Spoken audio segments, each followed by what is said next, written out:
LCMC Health, LCMC Health. They got 8 New Orleans hospitals keeping you well. Ring the bell, we got something to tell. They got 8 New Orleans hospitals keeping you well. Children's Hospital, Truro, Lakeview, Lakeside. One close by in your neighborhood. East Chef, West Chef, UMC, New Orleans, doctors and nurses that treat you like family. LCMC Health, LCMC Health. They got 8 New Orleans hospitals keeping you well. Keeping you well. LCMC Health, keeping you well. LCMC Health, keeping you well. LCMC Health, keeping you well. LCMC Health, LCMC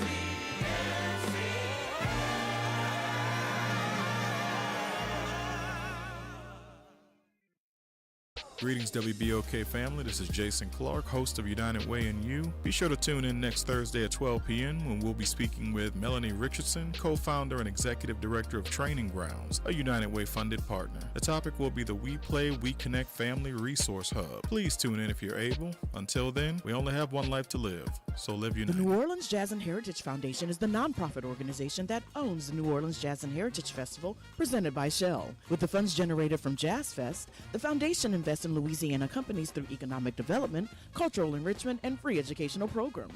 To learn more about what the New Orleans Jazz and Heritage Foundation does, please visit www.jazzandheritage.org.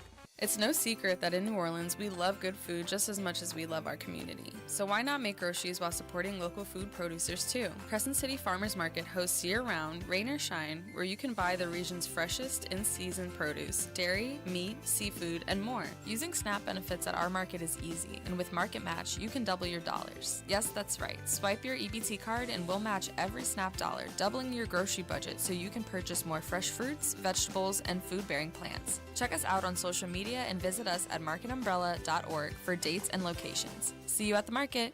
WBOK 1230 AM online at WBOK1230.com.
Wide receiver Tyreek Hill. Apple is introducing a lineup of new products that includes the iPhone 16 and 16 Plus. The introduction was made at its California headquarters Monday. And that's the latest. I'm Mike Moore from your 24/7 news source, the Black Information Network and BINnews.com. Celebrating hardworking teachers of New Orleans Public Schools is what we do best. Join New Schools for New Orleans, Allstate, Sugar Bowl, and Integer New Orleans in recognizing and celebrating the Teachers of the Year at our 3rd annual New Orleans Excellence in Teaching Awards Gala. If you want to check out the awardees and the schools where they teach at, please visit Noeta, Noeta.org. You can also purchase tickets to the gala via the website too. Let's send these teachers some love for all the hard work they do with our students. Good morning, Wake Up. The Good Morning Show. Good morning. On WBOK 1230 AM.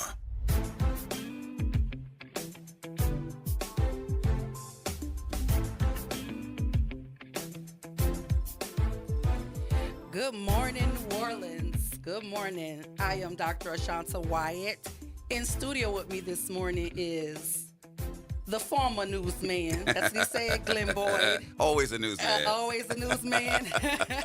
And behind the glass, pulling us both down is Nyron. It is a rainy, stormy morning, and we're definitely going to talk about the weather, right, Glenn? Yes. We're going to talk about all things Harris and Trump as the debate is tonight. And we're going to also talk about evacuation plans if necessary. So, good morning. Welcome. Thank you. Great meeting you. Yeah. I've been watching you with OT, and I walked in. I was like, whoa, wait a minute. She's here. Yes. I am here. You're here. I am here. And I think it's always good to see new faces and fresh faces, but it's always good to have a professional on the other side. I feel so professional. comfortable. Look, as I said last month when I was here, I've been out of the game for a minute, so it's kind of. But it's like riding a bike, Glenn. It's like riding a bike. You get on and start pedaling, and it just all comes back to you, right? Exactly. And you told me that because this is our first time meeting that you are from New Orleans, so I am. So storms and hurricanes and bad weather is par for the course. Par for the course, right? Mm-hmm. I am shocked by the social media and at the grocery stores. Yeah. At the gas stations. Yes. How people are just freaking out about a storm that's right now is a tropical storm, and it'll probably touch down sometime tomorrow morning, come in as a Cat 1, possibly I'm here, maybe a Cat 2, but 150 miles west of us. Yeah. And people are really freaking out. But I think it's a byproduct of trauma because, when you prepare and then nothing happens, you kind of get complacent. And then when you fail to prepare and something happens, I think it's like, oh, my God. So we left for Ida when Ida happened. Yeah, but that was a bigger storm. It was a bigger storm. We left for Ida. But I think Katrina, it's that always that before Katrina, after Katrina. I think Katrina put us in a place to prepare differently, even when the storm sounds not too bad, right? Because last night I tried to go and get gas at several gas stations, and the lines were around the building. Exactly. So I went home, and I was just like, I'll try this again tomorrow. Right. But I'm not concerned as I was. I'm more concerned for my son because he's in Lafayette. Okay, yes. And that's more of a Now you have a son? I do have a son. Everybody, Glenn doesn't know anything about Dr. Wyatt. So yes, I have You look a son. 18. No, I am not. My son is 18. He's indeed. a freshman at the University of Louisiana Lafayette. Yes, but I do have a son, just one son. One child, period. That's it. All right, He is my pride and joy. Everybody who knows me knows that, Glenn. You got to catch up. Hey, look. I ask questions. Yeah, questions. No questions is a silly question. Yes, I like questions. No, I like questions. Yeah. But I do have a son. And when I saw the trajectory of the storm, I immediately started to be worried for him. So I called him. But he's 18, so, he's just like, oh, we just, we're all right. If I leave, I might leave with my cousin. And he has no clue the magnitude of anything because he's always just left when I left or made a decision how I made a decision. So when I get off air, we'll talk about the particulars about how to get him prepared for the storm. Right. Somebody told me I need to let go and not be a helicopter parent. Don't Somebody go. said that to me. Glenn, can you believe that? Don't let go. I'm never going to let go. Now, I'm not a helicopter parent. I try to allow him space to make his own decisions. Correct. And things where his safety is in peril, I'm gonna be his mama. That's right. Till he die. Mm-hmm. I was, just thinking back to the storm. I remember growing up. I grew up in Booty, and we didn't have storms as frequent as we have them today. But when we did have storms, we didn't know they were really coming. Yeah.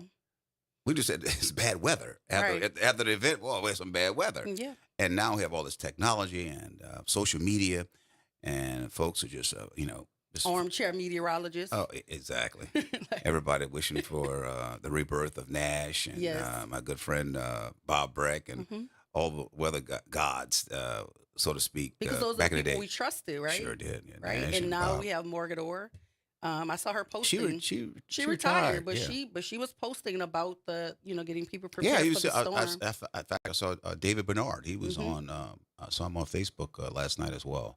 So, I think we're going to be all right at this. I mean, I look, even I'm saw not expert. Damon. Damon was posting. Damon Yeah. Singleton. Well, we need to get That's Damon a- if he's listening. Call in. Yeah, that's Let what he us know. should do. Because Yeah. I mean, the WBOK listeners love Damon and they trust his forecast. So if you are listening, Damon, you can call in and tell us, Give us an update. if we need flashlights and food, and if we need to pull a meat out the freezer and put it on the grill before it goes bad. Or do we need to put our cars on the NutriGround? Yeah, but we got to talk to the city so we don't get tickets, Right. 'cause a toad or something. So because I don't know if they care that the Francine is looming. Right. But I think Francine is supposed to touch down, I guess, between 7 and 8 Wednesday morning. Yeah. Come in as a hurricane, which is about Cat 1, 75 miles per hour. Mm-hmm. Right now, southwest of Cameron, Louisiana, about 410 miles south of Cameron, with some strong winds, mostly whipping on the east side of Texas coast, but it's supposed to make landfall. And just hopefully that we don't get any storm surge and, we don't get any flooding and we can keep our power. Let me find out your meteorologist in your alternative life. Because that's what you sound like. You sound like you know. You sound like you know a few things. Hold on. I don't know. Did you talk to Damon before you No, I came have in? not. You got a couple cliff notes I wanted or to call. something? I wanted to call him and ask him to call it. To call in this morning. But again, if he's listening, he can call in on the 8 o'clock hour and and give us an update. That'll be great. Yeah, listen. But I mean, if he doesn't, it sounds like you had it all together. You may have to run that again. After Run it the break, again. and let the people know. Yeah, because that's how you sound real informed. Oh, and boy. all I know is they had long lines at the gas Like station, and I couldn't get any gas. But yeah, at the 7:20 hour, we're going to talk to Rich Masters. What is political scientist, strategist? What is? In fact, Rich and I, we were cub reporters together. He worked, I think, the CBS affiliate in Shreveport. I was at the CBS affiliate in Lafayette, and we both covered the legislature at that time. That's what we met. I'm not even telling how long ago because I'll be telling my age. And we maintained friends, for that time. I stayed in broadcasting. He left and went into the politics and worked for Mary Landrieu, I believe, Senator Mary Landrieu at the time, and helped run her campaign, then became her communications specialist for a number of years while she was in Washington. I think he did some work also with Mayor Mark Morial. And he's a kind of a strategist right now in D.C. And just started his own company there. So he's been some political analysis. He's been on all the networks, sizing up races, and over the last 4 or 5 years. So we're going to have him at the 7:20 hour to talk about the big debate tonight. Speaking of the big debate, are you going to any watch parties? No, I mean, Francine is out there, but I mean, I think there are a couple places hosting some watch parties for the debate. I'm kind of a when it comes to that, I usually like to watch that alone. Yeah. Or with my kids. Yeah. Because it's always a learning moment. And even with football games, if I don't go to a football game, I usually watch it at the house because I get kind of. Yeah, because you don't want to be throwing things at the Exactly. TV while you're in public or using seasoned words. Right. I've just started. When it's fourth and inches and Right. they don't get it, you don't want to be. And I don't sit down and watch TV. I'm on the TV. I'm Yeah. right over it. I'm yeah, right. you need to be at home then Yeah. by yourself, Glenn. Yeah, because if you go to the sports bar and you're on the TV, I don't think people are gonna like that. No. Who's this guy? You need to be Well, at home. even at the football games, like if you're in a suite, Mm-hmm. I usually go to the corner of the suite, and I'm like a loner. And I'm what's wrong with this dude? I'm watching the game. I go to the game to watch the game. It's not a social event for me. I love sports. I Yeah. love Did you go watching Sunday? all things sports. No. Oh, but I did go to the Southern Savannah State game in Baton Rouge. In Baton Rouge? Yes, my son and I did go. We had some pretty good seats, but my son wanted to be amongst everybody, so he didn't Right. want to be in the box suite.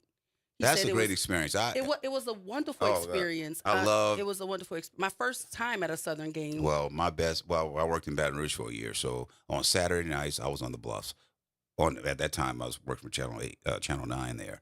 And every home game, I was at there's so much excitement. The tailgating, the food, of course, the band. Yeah. It was just one big fun evening The over band in was Southern. fun to yeah, watch. yeah. The big cannon they pulled out when they scored the first touchdown. Somebody could have Did warned the us. Southern win? They did They win. win, okay. They did win. But I'm excited to see the political debate tonight. I don't know. Do you have any expectations of the debate? Like, what are you looking forward to from Kamala or even from Trump? Well, he's going to be I think, bombastic. I think he's going to be Bombastic. Oh, put that in the word list. put that on the word list. He's. I think she's going to. She's a prosecutor by nature, and I think she's going to state her case. I think she's ready for this moment, and I think tonight will be her introductory to not so much the convention, but I think tonight, because I think a lot of people are just want to know more about her. There are a lot That's of where I am. Yeah, Mm-hmm. and they're about 3 or 4%, because Trump is about 46, 47%. That's why he's always going to be there. And she's like at 48, 49. And then you have that little 3% probably that undecided. I don't know why they're undecided, because, I mean, this to me is not even about policy. It's not even about about fracking or about anything. It's not. It's just about decency, and about Humanity. integrity Yes. and morality. Yes. It's that simple to me. It's not about. It's just. I look at it. My mom used to tell me, my breast or so. I lost my mom 2 months ago, but you know how old folks are. They just all common sense. And she always used to ask me. She said, "How is he able to run, son?" You know, I said, "Mom, it's just you got to go through this process. You got to do this now." She said, "But why is he able?" I don't understand Because how it speaks to the nature of this country. A lot of it speaks to the nature of this country. This country is founded on violence. It's founded yes. on racism. Oh, yeah. It's founded on bigotry, and so it's speaking to a lot of this is speaking to the foundation of this country, which is why when you see him and any other candidate tied at 49% of anything, you're Right. like, how could 49% of the people believe in anything that he stands for? It's because that's the origin of this country. And it's just time now for the tides to actually turn. We've been overcoming ING for a very long time. Right. It's And time to overcome. And I also think it's the false narratives, and ever since Reagan, got rid of the fairness doctrine. Reaganomics. And the fairness doctrine, where you can a network. I see back in the day, you had to say like this station here. You always had to present another view. You know, it could have been in that hour or on that same time slot. You have to present another view, Republican, Democrat. Call it the fairness doctrine. Reagan got rid of that. So when he did that, you created these monsters like Fox, Newsmax, when they sit there and just pound and pound, pound false narratives, and no one checks them. So you got a large population of people who just listen to this stuff all day. A lot of stuff about Trump, people they don't even know about it. It feels cultish. It feels like exactly. It does. It is. It feels like you're being indoctrinated into something, and they're playing the same video on a loop over and over, because there's no way even J.D. Vance can get on media outlets and say the things that he's saying and actually mean them. So I feel like they put him in a box somewhere and they just play the same thing over and over. Because you have to almost be borderline insane to allow the things to come out of your mouth and hear yourself say it and not like, wait, hold up, did I just say that? Well, what did Trump say? Trump, his famous, one of his things is that he says, just say something repeated over and over and over again, no matter if it's true or false. Somebody gonna believe it. They're gonna believe it. Yeah. Just you say it over, and he says the same thing over and over and over again. And if your vice president says, "I can't support the guy I used to work for," right? Does that give you pause? Well, no, it doesn't, because Trump successfully painted him as some sort of traitor to them. And so the things that Trump is saying about him to them is paramount to what he's saying about Trump to them. Okay. And that's just what that is. Okay. But we're going to continue to talk about this because the debate is tonight. We have Rich Masters coming up at the 7:20 hour, political scientist and strategist. So we're going to get more into this. I just want to take this moment, Glenn, to wish my little cousin Leilani Rose a happy 8th birthday. She's out in Dallas. Happy birthday to you. Serenader, Glenn. Yeah. Happy birthday, Leilani Rose. So on the other side of the break, we're going to talk all things Black media. And I'm going to continue to chop it up with my good friend. See Yes, how we good indeed. friends Yeah, already? already. You talk in New Orleans for 10 minutes and you're good friends. Yes, indeed. You know we roll. And Oliver, we miss you. We don't know where you are, but I'm going to keep your seat warm for you until you get here. OT. This is WBOK 1230, what New Orleans is talking about.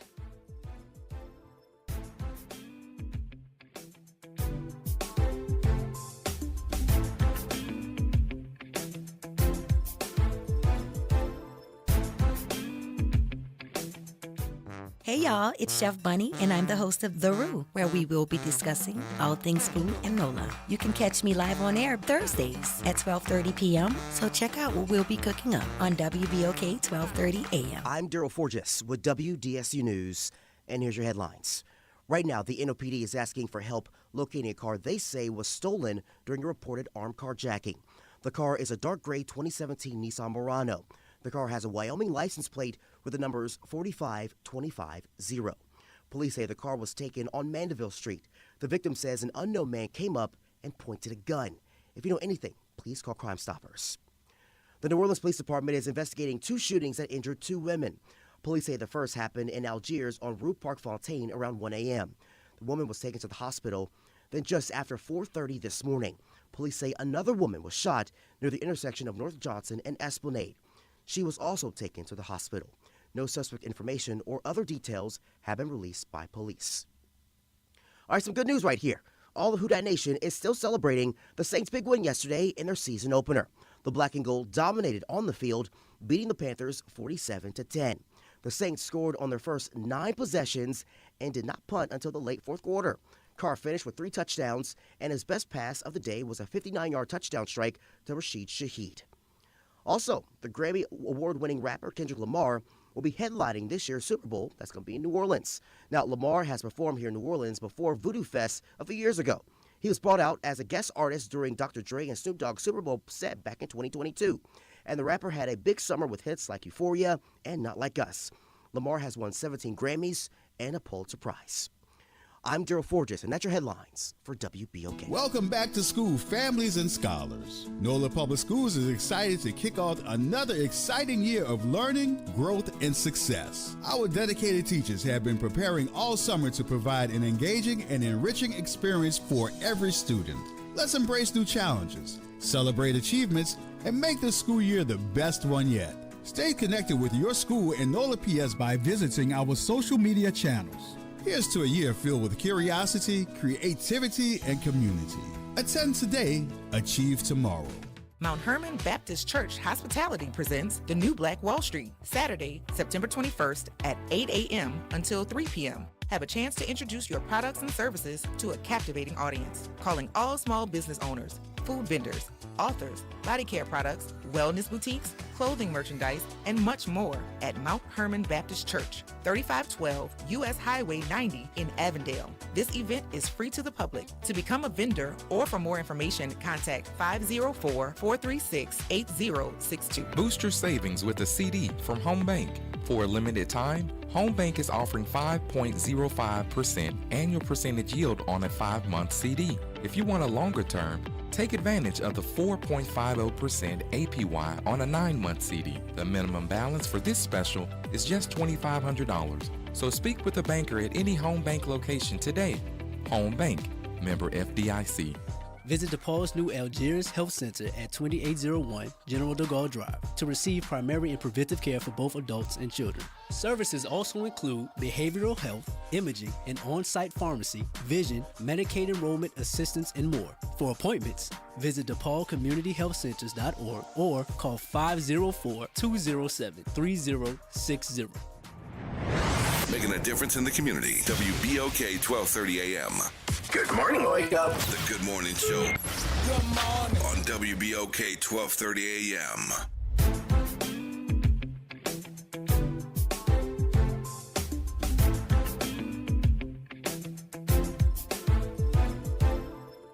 And we are back. Good morning, New Orleans. I am Dr. Ashanta Wyatt. In studio with me, I have the forever newsman, Glenn Boyd. And behind the glass holding us both down is Nyron. We have Rich Masters on the line with us. Rich Masters is a political scientist, strategist, and we're going to talk all things Harris and Trump with Rich. Good morning, Rich. Good morning. How are y'all this morning? We're great. How are you? I'm doing better than I deserve, probably. Listen, that's most of us. How you doing, Richard? I'm doing great, and I am so excited for the debate tonight. Dick Glenn, as you know, I am a debate file. I get into the middle of debates. I'm doing debates and dissecting debates is my thing, so I can hardly wait for tonight. Oh, you man, look, and the polls are just really tightening up right now, and surprisingly, I'm reading right now. I just picked this off. I was watching something early this morning. How things are tightening up in Arizona, Trump +2, and Florida. Get that +2. Trump. That's that's too close to call. Tied in Georgia, tied in Nevada, tied in North Carolina. Harris +3 in Michigan, Pennsylvania, and Wisconsin. So man, this thing is really getting tight. Or it's tight. It's tight, and you know what? It's going to be tight all the way to the end. I mean, this is the new America we live in. We are so closely divided right now from a pure numbers standpoint. I think if you look back in history, Barack Obama in 2008 was probably the last time you had kind of a general consensus and kind of a, people kind of rushed to him there at the end, and he won in such a strong fashion. 2012, he was reelected, but that's when you started to see that real hardcore, split in American politics. And when you look at those numbers, I want to look at the good piece. Florida by 2 is actually surprising to me, right? Because Donald Trump should be winning Florida by 4 or 5, 6, 7. I mean, he should be walking away with crazy Florida. But the fact that he's not shows that there is still some real solid momentum for Kamala and Tim's ticket. They did get a bounce coming out of the convention. As you and I talked last, I expected a bounce. But you don't see those traditional bounces like you used to see when Barack Obama came out of his convention in 2008. There's probably a 10-point national swing. We don't see that anymore because people are so entrenched on either side. And it's going to be so tight. It's going to be so close. And the debate tonight is going to be really, really important for, both, all kind of Democrats, right? She's going to try to appeal to moderate Democrats. She's going to try to appeal to the progressive wing. And I think what my advice for people watching tonight is, if she says some things that you don't necessarily agree with, that's okay, right? That's part of what we should be looking at. Right. If she doesn't hit your right note, we still have to kind of stay behind her. So listen closely. I think she's got has a really difficult job, but she's up to the task. I've dug deep and looked at some of her debates when she was running for Senate in California.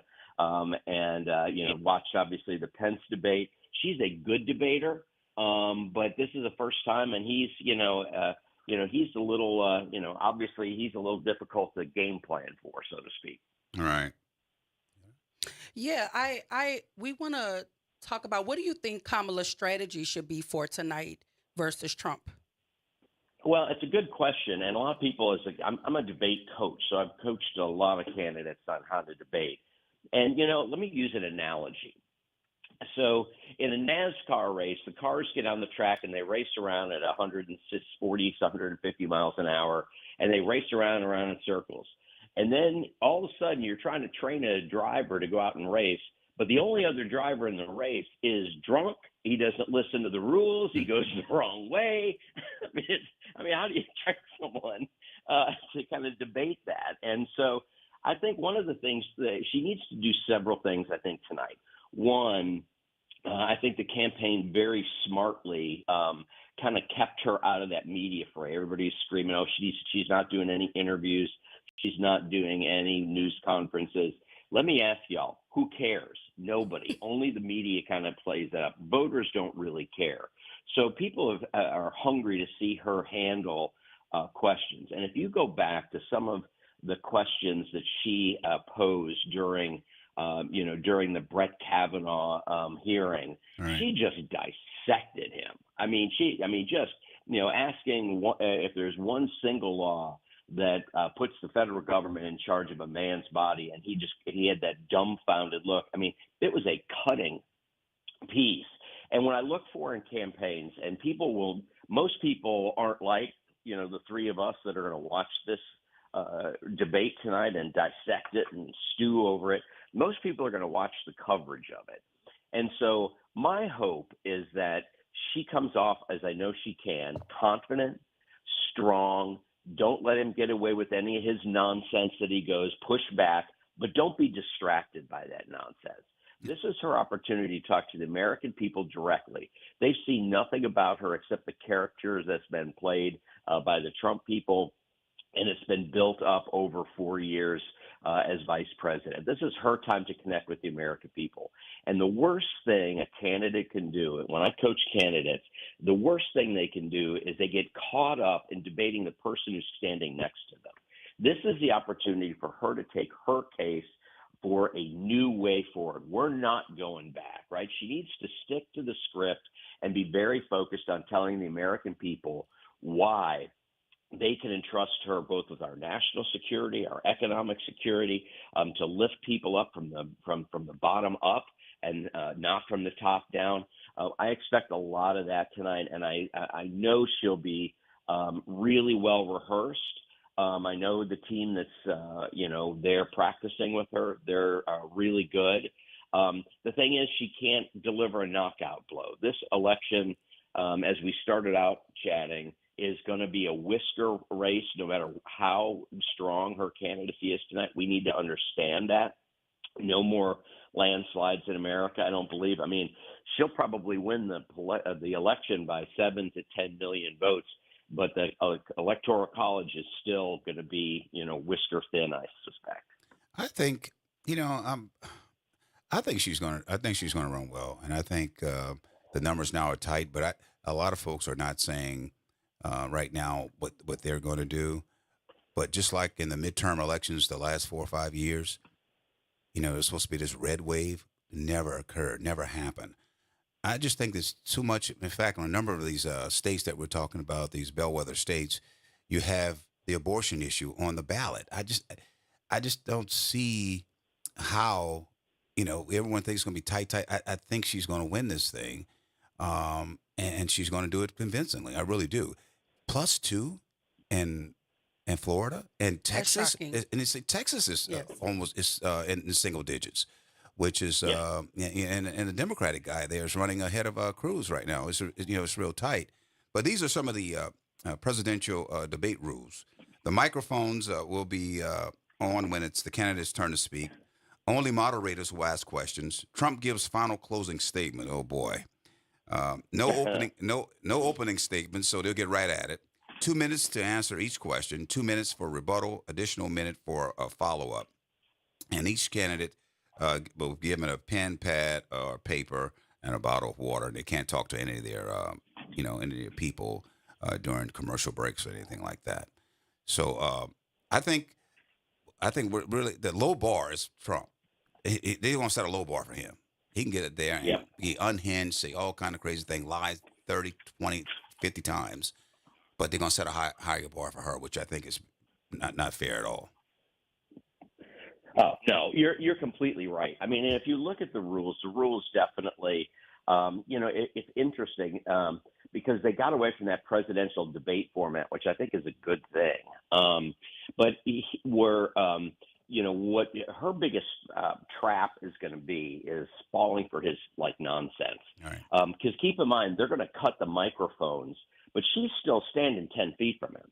So he can still keep saying crazy stuff over and over and over again, which I suspect he will. He will. He's going to try to distract her. Book it. He's going to do it. And by the way, if you've ever been, Glenn, you and I both did TV, political broadcasting for a long time.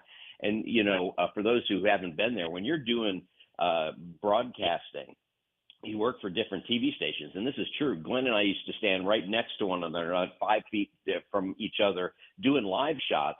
So you're talking at the same time about the same subject matter. It can be distracting. It's a special talent to be able to talk when other people are in the room standing next to you, talking at the same time. You've got to remain focused.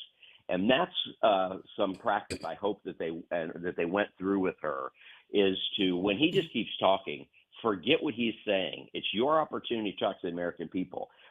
Everyone knows and pretty much has a feeling about where they are in Donald Trump. You're reaching for those.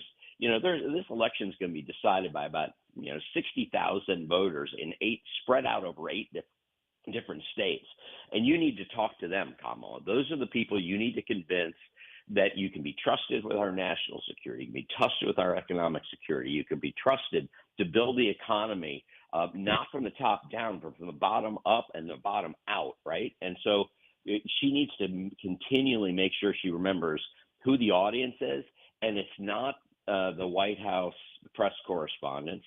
It's not any Donald Trump supporter. They're never going to support her ever. It's those, 60,000 people who are going to decide this election are the most important people, and she needs to remain focused exactly on them. And that's why I say, on her policy position, she's tacked wisely to the center, because those 60,000 voters are pretty much center left on certain issues, center right, spread across those states. So tonight, if she doesn't sound as progressive as you want her to sound, that's okay, right? We've got to win this race, and she's got to, and so there's going to be a game plan to target those, 60, 70,000 voters who are going to make this election decision, in just a few weeks. Well, if you have any questions for Rich Masters, the number here in the studio is 504-582-9422. So, Rich, juxtaposed to Harris, what do you believe is Trump's strategy for tonight's debate? Stay sane. That's what his campaign people would hope for, but that's not the case. He's going to try to distract, and he's going to try to knock her off her game and say things, and just he's not going to answer the question. He's going to talk about having the best economy. He's going to talk with the border, and then she's going to hit right back. He threw so many softballs to President Biden. Biden just couldn't react and knock him out the park. But if he throws up the border, she's going to knock it out the park. She's going to hit right back at him. Look, we just had a bill that you called and you told your guys not to vote for. That would have solved a lot of stuff on the border. And she's going to put that right back on his lap. So when he lays that up, she's going to knock it out the park. When he talks about his having the best economy, she's going to say, what, you had a 2.4 GPA, GDP, we had 3.4. So who had the best economy? So she's going to be just knock that out the park. So that's what I'm waiting for. I'm just waiting for her this him to tee it up, and she's a pow. But I also think he's going to talk a lot about Biden, as if Kamala is not the presidential and that's going to be a nominee. big mistake. I think he's going to focus a lot on Biden and trying to tie her to a lot of policies that he believes are failed policies for the Biden administration. Yeah. But she's the vice president. She can say, look, I'm a supporter of my president. I didn't call the shots. So that's her deal. She's the vice president. Vice president is just kind of a ceremonial position anyway, just waiting for somebody. I mean, he knows that. But he knows it. He's exactly. playing to the people who don't necessarily understand or know that. So that's what he's going to do. I think that's his best bet, because just trying to debate her upright and adjust, I don't think he doesn't stand a chance. I'm banking on him. I think somebody should create a bet for that. He's going to come unhinged. I'm sure. They ought to have like a minute mark that they think is going to happen, because he's going to come undone. Well, he has the issue with women anyway, so which works to her advantage. Right. Because standing there gracefully and composed is going to drive him insane. Right. And when he does not, when he pokes and she doesn't react, he's going to go nuclear. Right. That's my opinion. Rich, Dr. White and I were talking, I think during the break, and you were talking about her thinks that she should, discuss in her policy, whether she's progressive and all this stuff. To me, I just don't think this is about policy. This is about our democracy. It has nothing to do. Her policy is not that far off to where you can say, you know what, I'm more concerned about the future of our country, whether or not we're going to have a autocracy or rather democracy. This conversation can't start with me. You telling me, oh, she's for this and she's for that. No, you got somebody who, chubby ups with all the dictators, all the despots. Don't mind taking the side of Putin. You know, Ronald Reagan, these guys must be turning over in their graves. I just don't understand why conservatives used to hate Russia and the communists and North Korea and all these, China, the leaders there. And now we just chumming up to these people, and you allow a guy to take some of our most top secrets to his home for a whole year, and you have no concerns about that. What in the world is he going to do with those? So to me, policy. Ask Kamala, would you take our country's most top secrets to your home? She said, of course not. Why would she? So I don't know why we're discussing, policy and all this in this debate, because I just don't think it's relevant. It's not. It's like we were talking about earlier. These guys dangerous. It's basic dignity, basic humanity. Exactly. And I think too, when you think about him taking those documents to his home, I remember the uproar over emails. Right. Right. And then you see the difference in the response from some of the American people, how they were in an uproar about emails, but the documents actually were in his home. You knew they were there, and it's almost like, but he's the president. He has a right to have those documents. I mean, it's likened to when he did the interview, and he basically said he had a right to interfere in the election. It was his. It was his. He just right. said that. It was his right. He was almost, it was almost like an insult for them to even ask him those things. But Rich, what I do want to ask you, and we could talk about it on the other side of the break if you like, but I would like to know if you think that the gun issue will come up in tonight's debate, considering that J.D. Vance did an interview and he said, like, we might as well just figure it out because school shootings are a way of life in this country. Do you think the gun issue will be a topic at the debate? I think it will, to be completely honest with you. I mean, I think the shooting in Georgia probably has heightened sensitivities to it, and it's one that Democrats have generally stayed away from because it's so difficult. She doesn't have to stay away from this, right? She's the only one on that stage that has prosecuted gang members and drug offenders and folks who have used and shot up, inner cities, in America. And when she was a prosecutor in California, she should not shy away from that. And, she doesn't have to have a traditional kind of quote unquote liberal soft message on it. She knows she's, as a law enforcement officer, she's put gun-wielding, gang members in jail. She gets this piece of it.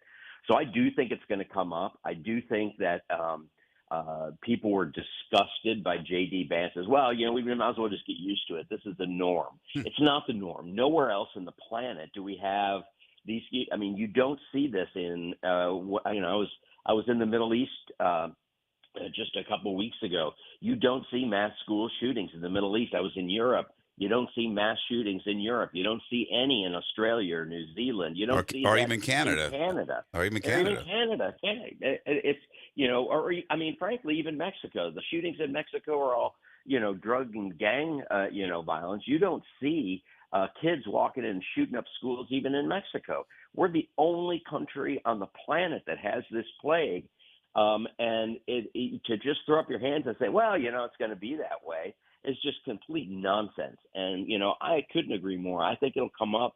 I think it'll be an important topic. I hope it's an important topic because I do think people are fed up. And by the way, those 60,000 voters I keep talking about, they care about it. They don't want to send their babies into school to be shot up with bulletproof backpacks. I mean, no one wants that, right? And especially the swing voters who are going to decide this election. So I hope it comes up, and I know she'll be strong on it. I absolutely hope it comes up because a lot of the issues around gun safety in schools and the things that they're talking about, such as arming teachers. I'm an educator. I don't want to carry a gun into my building, and I definitely don't want my coworkers carrying guns because at the end of the day, just like a child can have a bad day and walk into a school and shoot it up, a teacher that's armed with a gun can have a bad day, and then they're locked in a classroom with 30 children, and that's 30 possible casualties because we want to arm teachers. But Rich, we're going to continue this conversation on the other side of the break. We have a caller on the line waiting to speak with you. So we'll talk more about Trump Harris. Talk more about political strategy on the other side of the break. This is WBOK 1230 AM, What New Orleans is Talking About.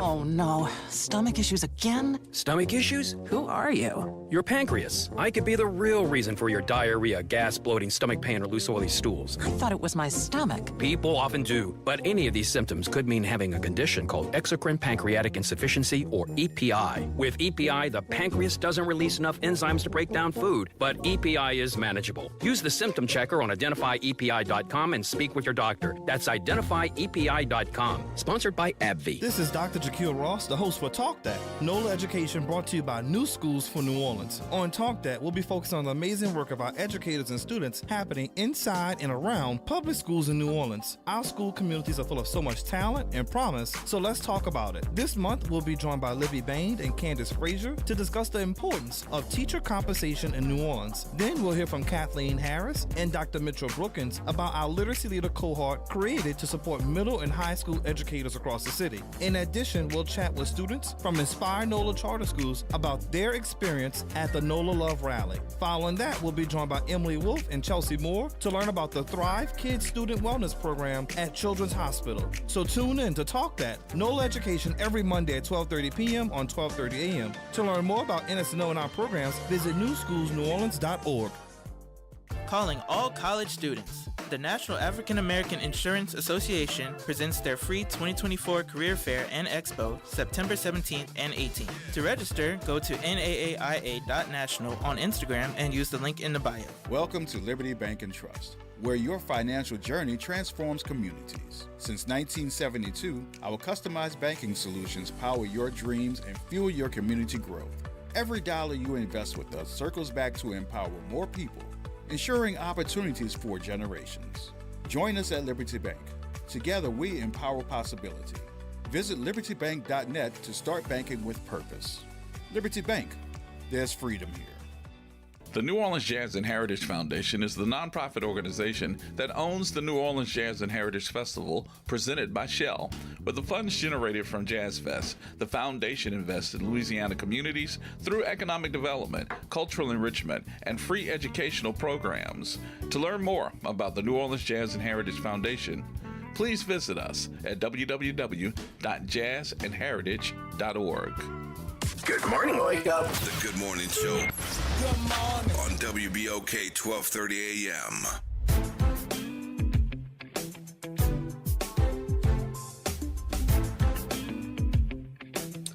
And we are back. Good morning, New Orleans. I am Dr. Ashanta Wyatt. In studio with me, I have the Forever Newsman, Glenn Boyd. Forever, like that. Forever Newsman. I like that. That's what you said. You're That sounds like a T-shirt. Forever Newsman. Yeah, put it on a shirt. Yeah. And on the line, we have Rich Masters talking all things Harris and Trump. He's a political strategist, political scientist, and he seems to know how to break it down to a science for us in terms of the numbers. So, Rich, are you still there? I am indeed.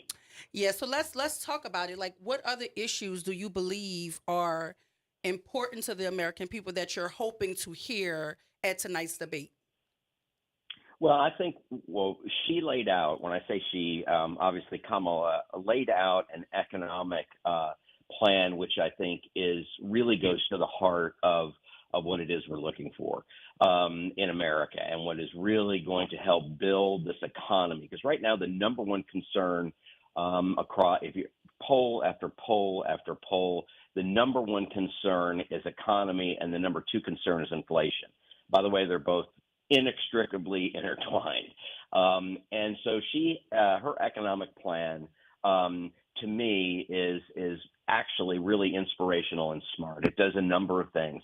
One, it holds companies who are gouging consumers.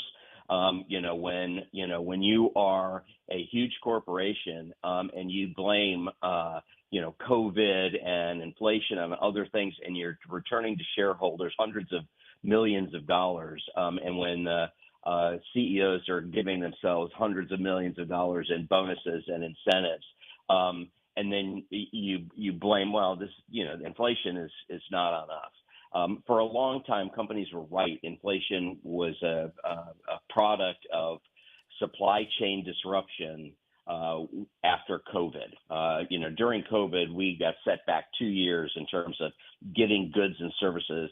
And of course, when you have, supply and demand is the economy. And of course, that's what drove the inflation for the early years of the Biden administration. So her plan is to really attack that. The other thing that I'm really proud of her for including in this is the $25,000 tax credit for first-time home buyers. If you own a home, you are now creating generational wealth to pass on to your kids and their kids.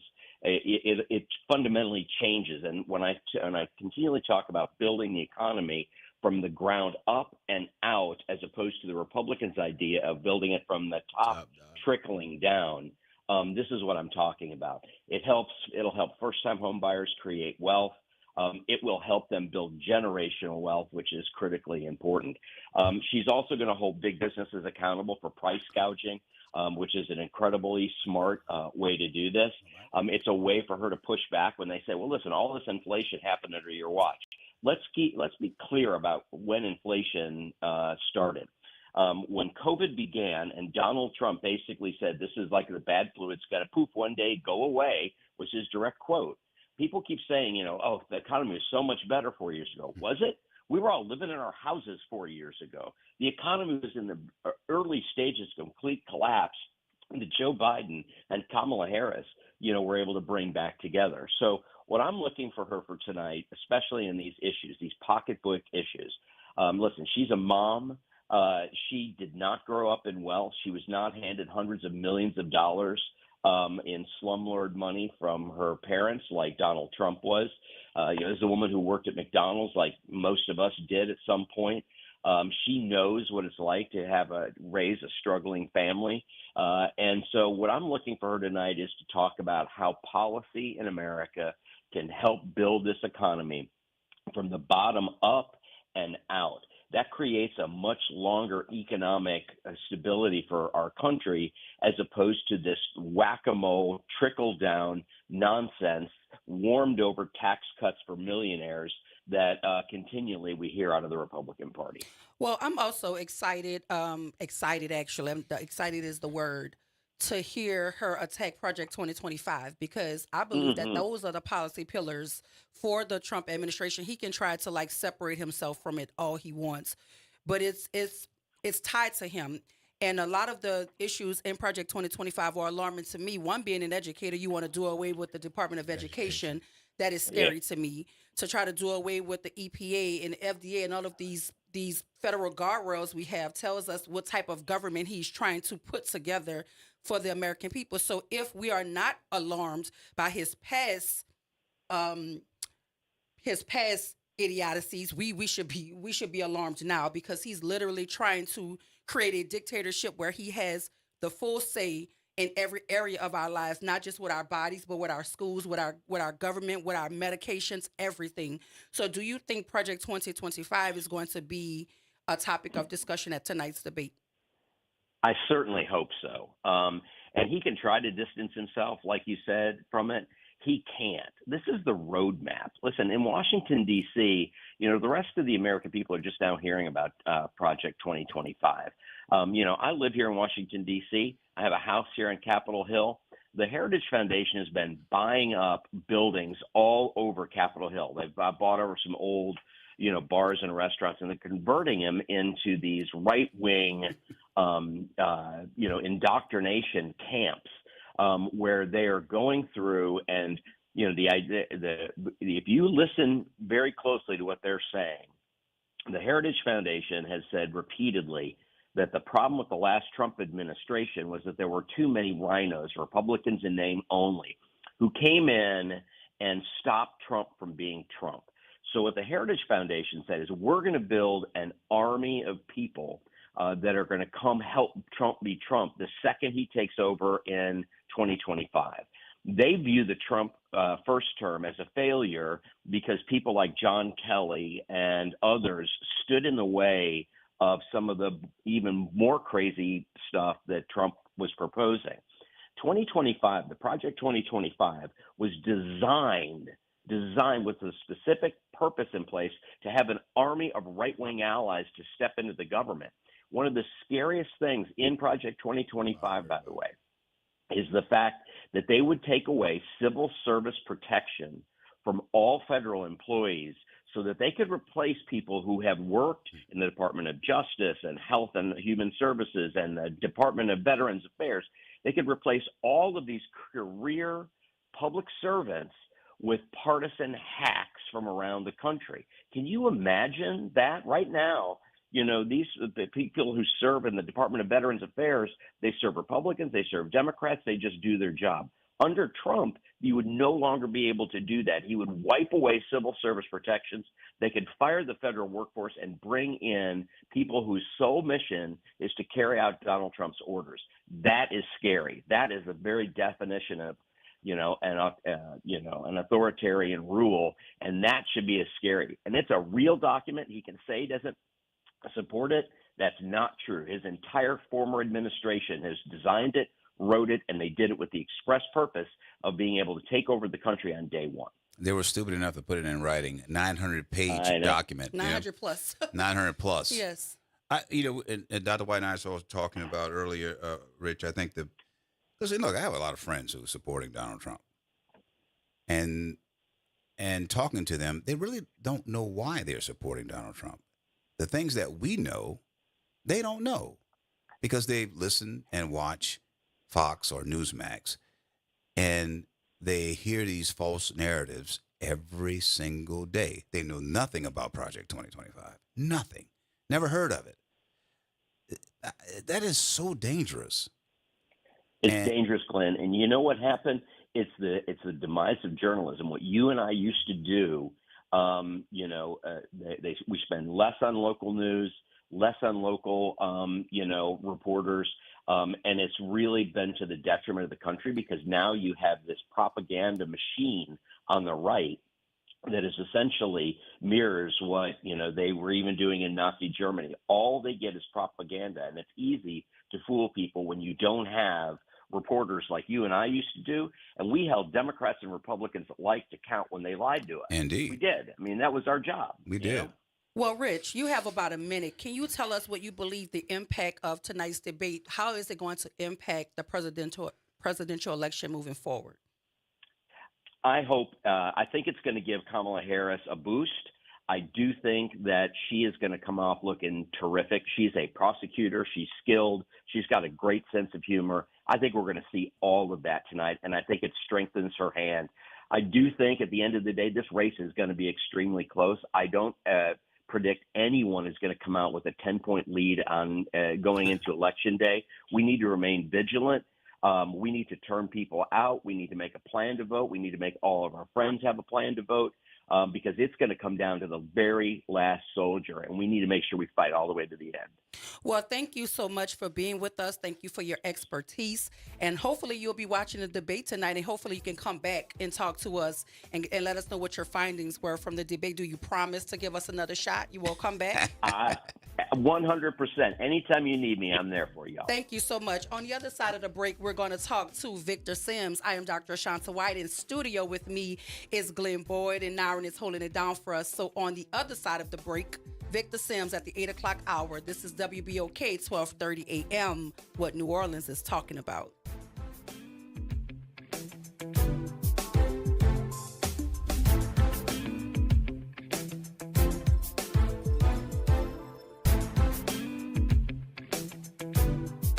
WBOK 1230 AM New Orleans. Home of the Good Morning Show, 7 to 9 a.m. weekdays. This news report is brought to you by New Schools for New Orleans. I'm Mike Moore. Here's the latest from the Black Information Network. Kamala Harris and Donald Trump have what could be their one and only presidential debate coming up tonight. The event has heightened importance with a new Siena College New York Times poll showing the race in a dead heat. Forecasters expect Tropical Storm Francine to strengthen to a Category 2 hurricane before making landfall in Louisiana. Governor Jeff Landry has issued a state of emergency in preparation for the storm. In Memphis, Tennessee, the man allegedly behind the murder of African-American rapper Young Dolph is preparing to go on trial September 23rd. Fox 13 reports Hernandez Govan appeared in court Monday for a pretrial hearing. Govan was arrested in November of 2022 for first-degree murder and conspiracy to commit murder. And that's the latest. I'm Mike Moore from your 24/7 news source, the Black Information Network, and BINnews.com. Celebrating hardworking teachers of New Orleans Public Schools is what we do best. Join New Schools for New Orleans, Allstate, Sugar Bowl, and Integrity New Orleans in recognizing and celebrating the Teachers of the Year at our 3rd annual New Orleans Excellence in Teaching Awards Gala. If you want to check out the awardees and the schools where they teach at, please visit noeta, noeta.org. You can also purchase tickets to the gala via the website too. Let's send these teachers some love for all the hard work they do with our students. Good morning, Wake Up. The Good Morning Show. Good morning. On WBOK 1230 AM.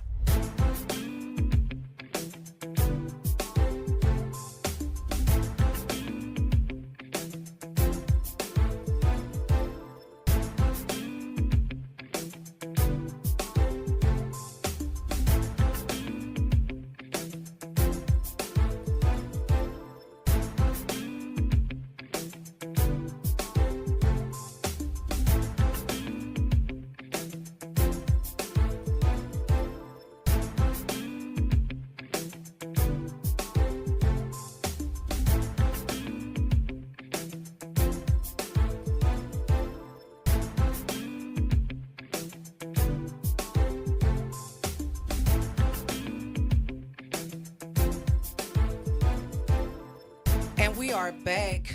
Good morning, New Orleans. Glenn up in here pulling rabbits out the hat and everything, doing magic tricks that y'all probably can't see. I am Dr. Ashanta Wyatt. In studio, we have Glenn Boyd, the forever newsman, and now we're holding it down behind the glass. And we have a treat on the phone, right? We have Bob Breck on the line. We're going to talk to Bob about all things Francine. Yes, indeed. Good morning. Bob, are you there? Yes, I'm here. Can you hear me? I can hear you. How are you? Thank you for being here with us. Well, I'm trying to stay dry. I was supposed to go on the golf course, but that's not going to happen. Well, listen, you know, not many people are trusted as you are in this city. So people want to hear from you about what we could expect from Francine and how do we prepare for her. Well, I think the thing everybody should take into account is the storm is not doing what the Hurricane Center said it was going to do. That's the first thing. Is that good news? Is that good news? No. Okay. There's that brings uncertainty. It means there's low confidence in a future track. So you're seeing these tracks change almost every time the Hurricane Center puts out their new forecast. So it gets me nervous when you start to see them keep changing.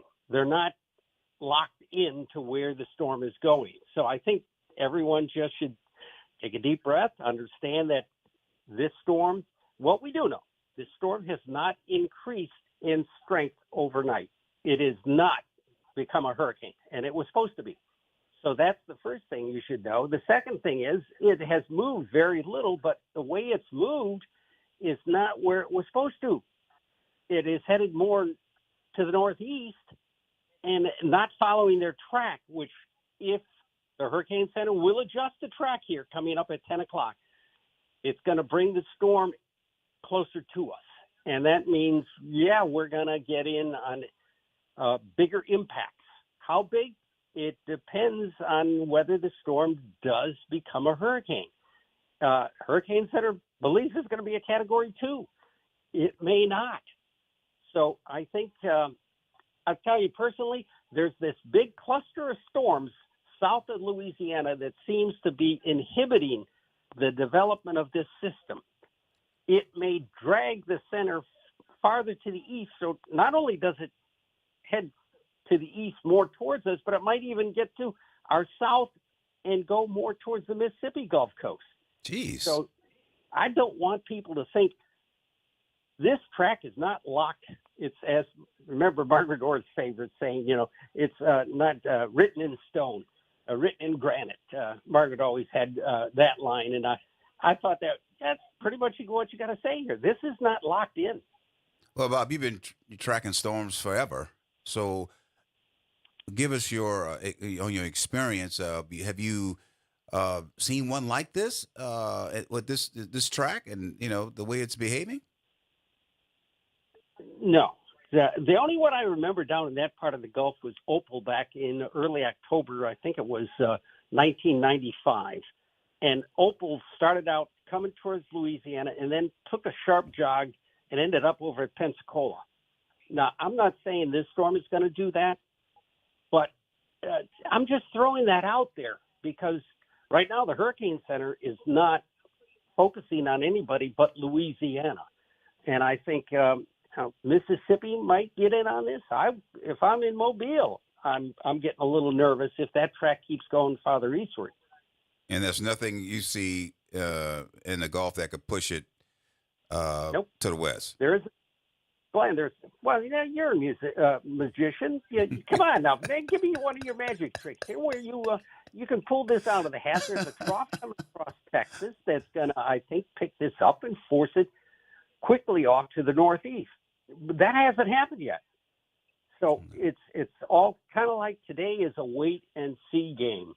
I have not gone up on a ladder to close my second story shutters, and I don't think I'm going to do that. May have to tomorrow, but I think I'm going to just wait and see. Maybe this storm just never gets to be as bad as the Hurricane Center says it's going to be. So this is not an Ida. This is not a Katrina. This is not a Betsy. It is a weak storm right now and very small and compact. The big area out ahead of it is not connected to it, and I think that's why it hasn't been able to develop. That may change later this afternoon. And once it hits land, it's going to move fast out here, right? Yes, the farther north it goes, it's going to be accelerating. This storm is not going to be like Isaac. You remember Isaac sat off the mouth of the river for 3 days? I remember that. This is not going to do that. This is not going to do that. This is rapidly going to move once it starts getting on that northward track. Right now, it's moving 5 miles an hour. Heck, I can walk that fast. Okay, buddy. Bob, I appreciate you getting with us, man. Really appreciate it. Thank you very much. No problem, guys. Just keep the umbrellas handy and pay attention to the forecast later today and tonight. Thanks, my friend. Bob Breck, y'all. Bye-bye. Thank you. Listen, if Bob said it, we have to trust in Bob, right? That's right. Because I know a lot of people are asking for his opinion in the comments, and there are very few meteorologists in this city that the people of New Orleans want to hear from. He's our weather guy. And so now I've learned that Glenn Boyd is a meteorologist, he's a newsman, and he's a magician. He's doing magic tricks. He's doing magic out of tricks. Retirement, huh? Yeah, so y'all, I don't know, but we have really good guests in the studio. We have Victor Sims, who is a licensed clinical social worker. So after talking to Bob and the storm and creating all that anxiety around if we're going to evacuate or not, I think it's best to talk to a professional. Right. So he can talk to us about all things love and marriage and relationships. Let's hope so. I'm the single girl at the table. I've never been married. Don't know if I'll be married. Glenn has been married. Wonderful marriage. Mm-hmm. You're the professional on marriages. This is about to be a good conversation. Because even though I've never been married, I can talk about any. Well, we're gonna talk about anything. we're gonna talk about that first aspect of relationships first, which is the actual relationship itself and how it gets generated, how it gets started to grow into a marriage. That's Victor Sims you hear, the licensed clinical social worker. That's it. Victor Sims. So let's talk about that, the actual relationship. Well, it all begins, and I'm going to go as primitive as possible, begin with the fact that we as human beings are attracted to each other, and that's just part of our DNA. And again, primitive comment on that. The purpose of that is we need to keep making people. So how we make people? Well, we have relationships. And in relationships, we generate a great deal of emotion, a great deal of feelings, a great deal of desires to match those natural DNA desires that we have. And there's sometimes when we do find that person, there's always, if some people sometimes wonder, why did I pick the individual that I decided to pick? Well, all of us, as we begin to grow up as human beings in this society, we begin to recognize the reality that one day we're going to have a partner. Our parents or initials. If we have teachers who have husbands and wives, we start realizing that's just part of what's going to come up. Then our own individual desires begin to grow. As we begin older, we begin to grow that need for attraction of the opposite sex, and in some cases, the same sex. But it's a desire for a companion in life. We begin to develop who this individual is in our own heads at one point in time. I call it a silhouette. We have an idea about the size, the look, the shape, whatever they're going to be, what they're going to be, what they're going to be doing. And we put this together in our own desires for who we're going to be after. And when we do get to that point in time where we are able to make that selection, we begin selecting the individual we're going to be with based upon that silhouette. Now, we don't have a clear face in that silhouette. We just have an idea about what this person is going to be. And this is why, if we do have an opportunity to select between one or more individuals, why this one person stands out more than anybody else, because that person actually meets something inside of myself. And that's the one I move towards. Once we do find that person, because remember, the other person, they got the same thing going, because we're all human beings. We all got that desire to meet with that person who's going to spend our time with. And when we do, we say, is this the one? Well, in the meantime, prior to that, we're just meeting people to engage, to learn how to develop, learn how to have communication, and we begin to find that one person. And when they begin to express comments and feelings that also match our own desires, we begin to get closer. Because many times it's the physical attraction that initially generates it, but then once we get into the actual conversation and discussion, we begin to find out whether or not this individual meets those other aspects of our desires. The intellect, whether they're funny people, because there's a lot of thought about it, and you might be able to respond to this, that ladies have an idea, but if you can make them laugh, that's an inroad. So, and a lot of men, have that concept. But if you ever notice in the beginning of relationships, it's always laughter. Always smiles. Mm-hmm. It's always good feelings. And that's also, again, I hate to say it, that's a biological trick that our brains are playing on us in order to bring this person into us, and they're doing it to us to bring them into them. So we can begin generating this aspect of relationship. I call that part the courtship phase. The courtship phase is always a wonderful phase. It's an exciting phase. It's thrilling. We can't wait to get to them. We hate to get away from them. We can be on the phone for hours and hours and all hours. Night. We can all night. Steve, all under the bed. Oh, look, I'm telling you, you never get enough. You see, enough, and that's the courtship phase. And there's different time frames for that. Some theorists identify 3 to 6 months that period of time is going to last. But one theorist that I go with, I think is more accurate, is when the commitment happens. Because once the commitment happens, once we decide you're it, things change. Now you have to explain yourself. Now you start recognizing difference of opinion. Things that you might have done in the courtship phase that you normally wouldn't do, but that was all done for the drawing in. Once the commitment occurs, maybe I don't do that anymore. Maybe I don't feel that way about that, because we're it now. We're together. So basically, all that excitement and thrills that we get in the courtship phase, it's all about to go away. Now we're into relationship. Now we're into commitment. Now we're into recognizing differences of opinion, differences in thoughts, differences in political affiliation, differences in entertainment enjoyments. And now we got to make agreement. We got to make adjustments. We got to explain ourselves. And that gets a little bit rough, a little bit difficult. So when we get into that stage, the courtship phase, that we had established a method of communication, because communication is the number one thing in relationships that keep it going. If you don't have a great ability to communicate, express your feelings, you're going to have difficulty when you shift into the relationship phase, because now it's time to do that. And when you look at it, you got two different people who had two different backgrounds, two different sets of being raised, different sets of experiences. Every experience that a human being has, we develop different coping mechanisms to deal with the discomfort. So you got two different people at two different sets Two different ways of doing things, two different ways of cooking right, two different ways of making gumbo, two different ways of arranging sofas in your living room. You know, now you got to put that together. And that's when sparks start flying. That's when the difficulties start happening. That doesn't mean it's a death knell. It just means that we got to put a lot more effort and energy into it. And when you do have those major differences, that for some individuals, if you're shifting in between the courtship phase and the relationship phase, sometimes relationship doesn't last. Sometimes it fades away. Sometimes it's just not what I thought it was when you shift into the relationship phase. Sometimes I don't feel like explaining myself. Sometimes I don't think I have to explain myself. And at that point, then you don't quite understand what the relationship was in the first place. And maybe you weren't quite ready. Some individuals in their courtship phase would think it is so wonderful. I mean, they're ready to jump into the final phase of actual marriage. I have mentioned to many young couples, be careful. Be very careful.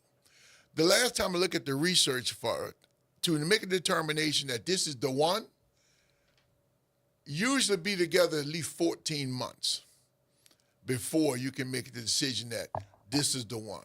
Because in that amount of time, you've gone through a great deal of ups and downs, emotional changes, different situations. You found out what they like, what they dislike. They found what I like, what I dislike. I found the things I can't tolerate, things I can tolerate. And we develop, hopefully, a method of communicating these situations. There's no perfect person. That person has not been invented yet.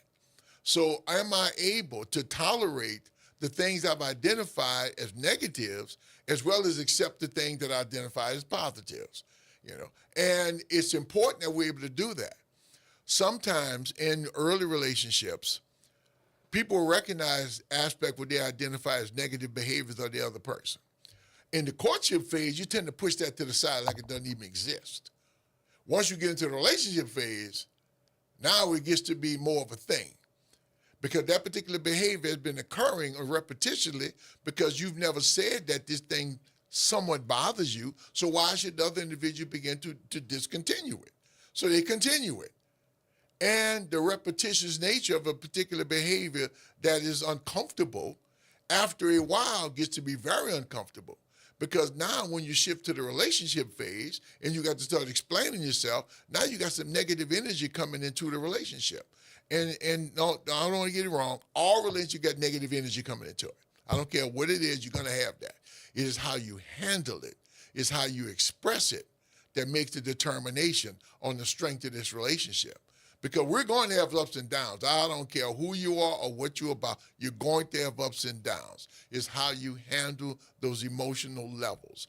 And in your development as a person, if you have learned to express your discomfort in serious, loud, aggressive methods that worked for you at one point in your life, now you into this point in your life, might not work as well, might not be as successful. And when we start utilizing tools that have been very successful in one part of life that are not as successful in the other part of life, we start getting a little confused. When we human beings start getting to the point we don't quite know what to do, our emotions take over. And these emotions are not normally comfortable emotions. These are usually uncomfortable emotions. Frustration, disappointment, regret, sadness, sometimes even a mild form of the depression if things don't quite go that way. When these uncomfortable emotions set in, the one thing these human beings have a problem with, thinking clearly under strong, uncomfortable emotions. We don't do that well.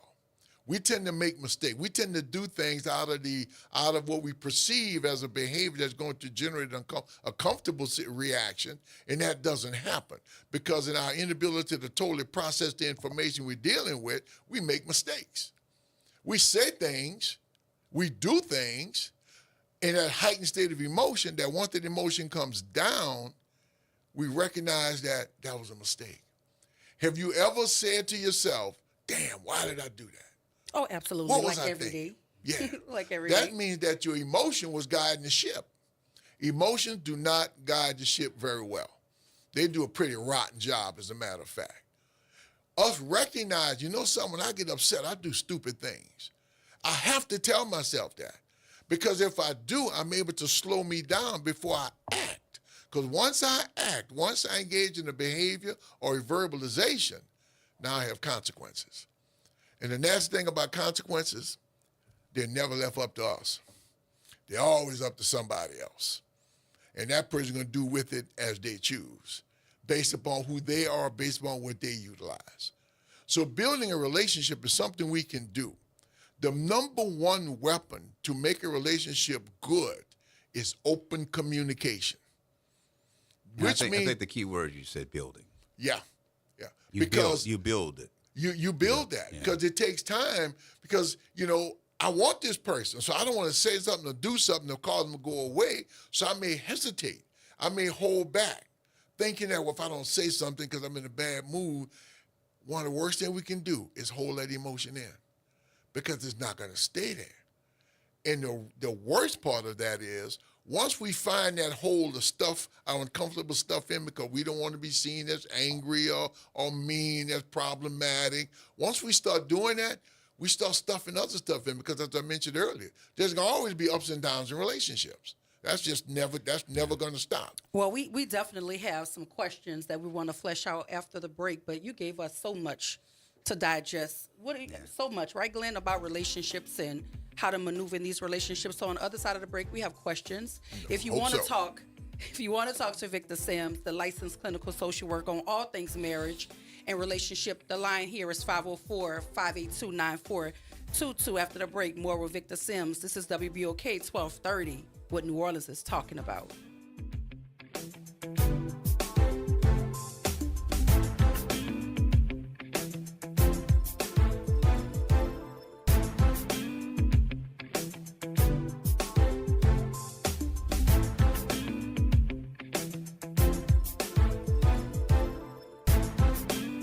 New Schools for New Orleans wants to send a huge shout out to our teachers, school leaders, and students in NOLA Public Schools. We see you, we hear you, and we applaud your efforts. Be sure to tune in every Monday at 12:30 p.m. on 12:30 a.m. for Talk That NOLA Education. Discover the Leah Chase School, NOLA Public Schools' first new direct-run traditional public school in nearly 2 decades. We offer excellence in math, science, English, and social studies, focusing on unlocking every child's potential.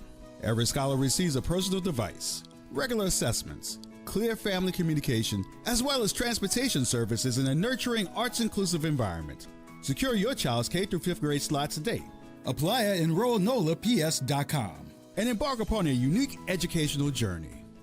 A message from the community scientist. Do you live or work in St. James, St. John, St. Charles, Ascension, Calcasieu, Baton Rouge, or St. Bernard parishes? If so, it's important for you to understand objective information about 1,3-butadiene, volatile organic compounds, methane, and mercury, and how they impact your health and the natural environment. The Community Scientist is a service program of Rise St. James. Learn more at risestjames.org. New Orleans, get ready for the Big Health Event, a free event presented by the Urban League of Louisiana. Come see how health and wellness can lead to life-changing results for you and your family. Don't miss the Big Health Event on September 14th, sponsored by Ochsner Health. Lock it in!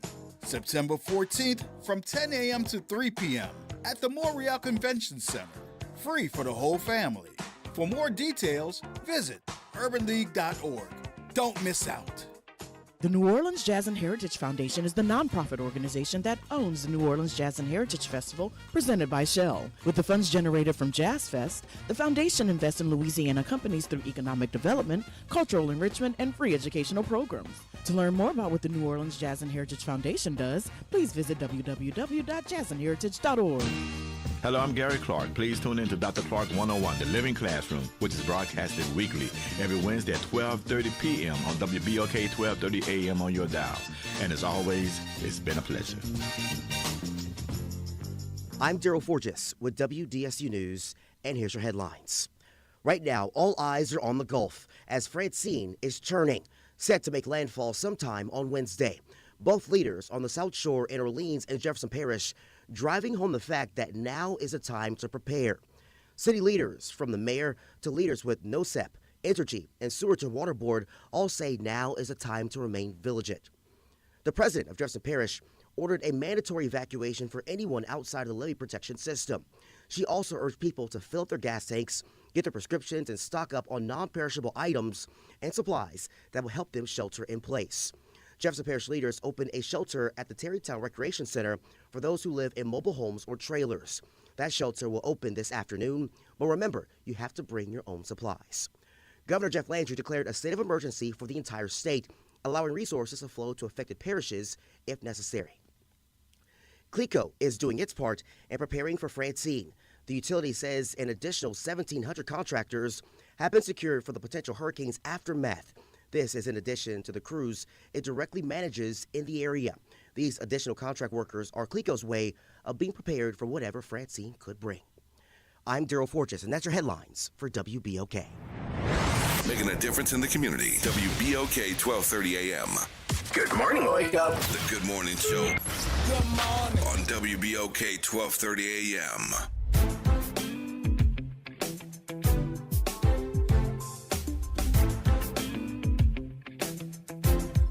And we are back. I am Dr. Ashanta Wyatt, and in studio with me today I have Glenn Boyd and the licensed clinical social worker Victor Sims. I want to take a moment to talk about the school and office closures for Louisiana as we brace for Tropical Storm Francine. All New Orleans public schools and central offices will be closing early on Tuesday, and will be closed Wednesday and Thursday. The Leah Chase School, the district's only district-run school, will release its students at 12:30 p.m. on today. Release times on Tuesday for charter networks may vary. All Archdiocese of New Orleans schools will be closed on Wednesday. Cabrini High School will dismiss students at 12:15 on today, and classes are canceled tomorrow on Wednesday. School will resume normally on Thursday. After-school activities and labs were canceled for both days, according to their social media posts. New Orleans Maritime and Military Academy will hold dismissal at 2:30 today and hold classes virtually on Wednesday. Weather permitting, students will return to school in person on Thursday. Jefferson Parish, all schools will be closed Wednesday and Thursday. Schools in Lafitte and Grand Isle will also be closed on today. All three Kenner Discovery Health Sciences Academy campuses and Dr. John Oshner Discovery Health Sciences Academy will be closed on Wednesday and Thursday. And St. Bernard Parish, all schools will release early on today at 2 p.m. and will be closed on Wednesday. In Plaquemines Parish, some Plaquemine Parish public schools will release early on today, and all schools in the district will be closed on Wednesday. Lafourche Parish schools will be closed Wednesday and Thursday. Nicholls State University and Fletcher Technical Community College will be closed on Wednesday and Thursday. St. John the Baptist Parish schools and district offices will be closed on Wednesday and Thursday. Terrebonne Parish will be closed Wednesday and Thursday. All Terrebonne Parish public schools. College and universities, the University of Holy Cross will shift to virtual classes beginning on Wednesday and will be closed through Saturday. The university expects to resume on-campus operations on Monday, September 16th. Xavier University classes will begin on Tuesday after 5 p.m. Wednesday and Thursday will be moved online. So those are your school and office closures as we prep and brace for the impact of Tropical Storm Francine. So now that we have the heavy stuff out of the way, we're going to go back to talking all things marriage and relationships with Victor Sims. And so after you gave us all of that we had to flesh out during the break, you guys were talking and fleshing some things out and talking about how important intellect is for men. Yeah. Men are attracted to intellect. Well, I mean, it depends on the individual. Right. Some are, and some may be attracted to just the opposite. Physical. Each individual is different in what they want. The trick is knowing who you are, what you're about, what attracts you. Because, like I said, we have that silhouette of who this person is going to be. Now we go out and try to find that person. And physical attraction is usually a first-time thing. And then once we get into the conversation, we then determining other aspects of it. Now, would it be other aspects of a attraction? Yes, they are, because each individual has their own particular silhouette for what they're looking for. And once you find it, you move in towards it. And it can start gentle at first, as you get to be more and more of a conversation, more and more of a discussion, and you begin to expand that conversation into other areas of life in general.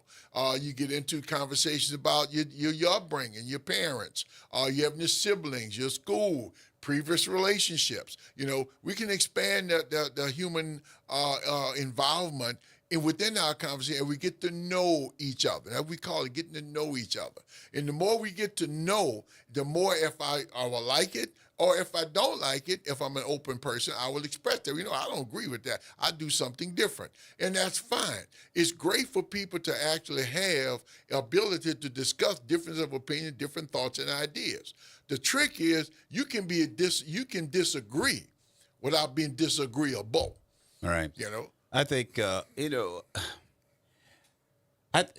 relationships, and I've had one, for the last, like I said, I lost my wife 5 years ago, but prior to that, it's almost 30-year relationship. And at the time I met my wife, I wasn't looking for a wife. I wasn't even looking for a girlfriend. It just happened. Yeah. And to me, and I really believe, listening to you speak for the last 20, 30 minutes, that the relationship that I had was really, I think it was God sent. Because some of the things that you were talking about, I just that wasn't a part of what I experienced. Yeah. Because when I first met my wife, we were both on this job. She was in broadcasting, I was in broadcasting, and we were working on this story, and I was so bent on getting involved in my story. It's not that I didn't recognize her or notice her. I did. Yeah. But I was still on, and she asked me to help her to do something, and I told her I couldn't. And so I think she was taken aback by that. I can't believe this guy turned me, didn't help me. But I think that was the turn. I think that's what made her like me. Okay. Because he was a guy who said, but the next day or so I realized, wait a minute, that was a nice lady who I met. She was very smart. She was asking all the smart questions, and I called her. And the next, the rest of it was history. She was like, she asked me about why I didn't help her, and I told her, I was busy. I was trying to get my story. Yeah, and she was in the business too, so she kind of understood that, but everything just to me in our relationship just kind of just fell in place. It's like a book. It wasn't too much heavy lifting at all. Well, the thing that you identified that was the attraction part is the thing I mentioned that is the best thing to use in a relationship, the intellect. Utilizing your thoughts and ideas, being able to process information.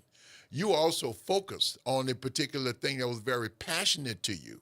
And for you not to recognize the physical attractiveness at that point in time based upon your passion in your business is not unusual, because that was your love.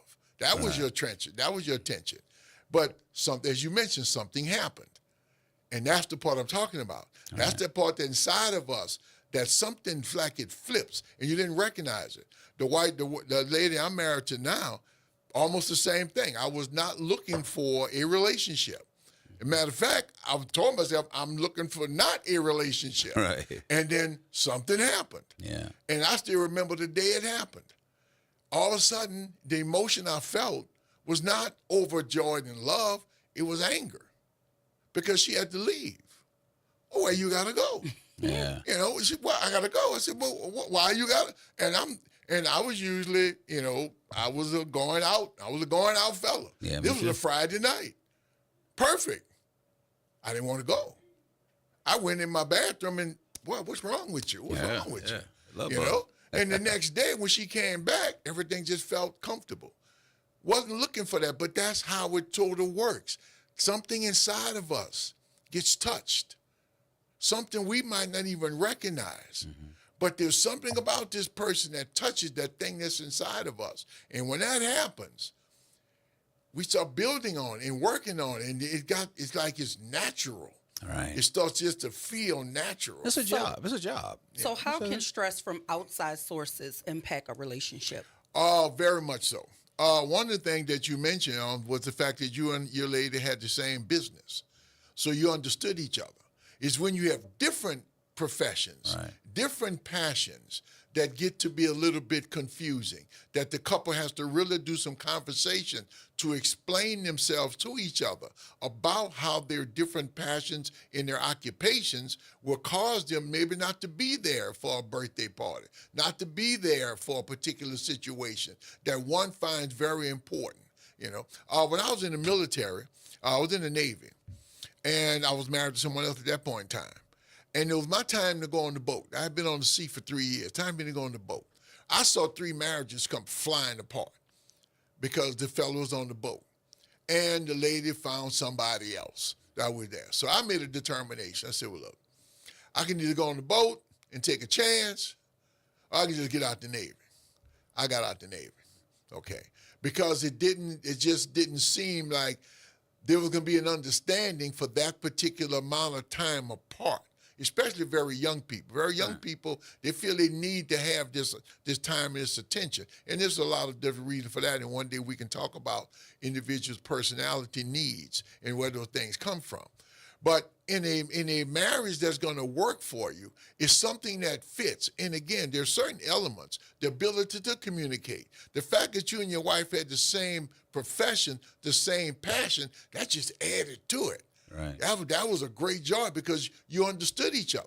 You understood each other's desires, wishes, and wants. And a lot of times you have different occupations. Now I got to explain to my significant other why I am unable to do this, why this thing is so important. And there's another deeper element. Each individual has to have a certain sense of self-esteem. Self-esteem is the basic building block for all human behavior, all human behavior. If one individual does not have a significant self-esteem block up under them, and if they have determined that the relationship with my significant other is the thing that makes me feel whole and complete, I'm in trouble. All right. Because when we have that difference of opinion, when we have that separation in time, my low self-esteem is going to cause me to try to seek out something else that may fulfill my need to feel fulfilled. And that's when people start getting in trouble. And it's also sacrifice as well. And you didn't get on the boat. Willing sacrifice. Right. Willing sacrifice. You didn't get on the boat. My wife and I when we married, I was living in Houston and she was living in Baton Rouge. So we had a little commuter marriage for about a year. I was working the top 10 market. I was doing real well there. She was in Baton Rouge. She tried to get a job there, but it didn't work out. So I had to make a decision, and the sacrifice was leaving the top 10 market and to come back to a top 45, whatever New Orleans was at the time. And that's what I did. Yeah. But I did it for our relationship, and for the family that we wanted to have. So when you talk, remember the key word, willing. Willing, exactly. That's right. key. And I never looked back. Because I just like I said, I just think it was something that God had sent me, and everything was just falling into place. And I said, I'm not going to be married long if I stay in Houston and she's there, And hey, I came back, and we said we were going to stay here 5 years after that and move on. But my family was here, and we had a nice supporting cast to help with kids and that sort of thing. That helps. That helped a lot, and we made it our home. And she basically just loved it. She adopted this area. She pretty much loved this area. My wife's Nancy Parker. Oh, okay. Yeah, I didn't know that. Yeah, and she loved it just like our.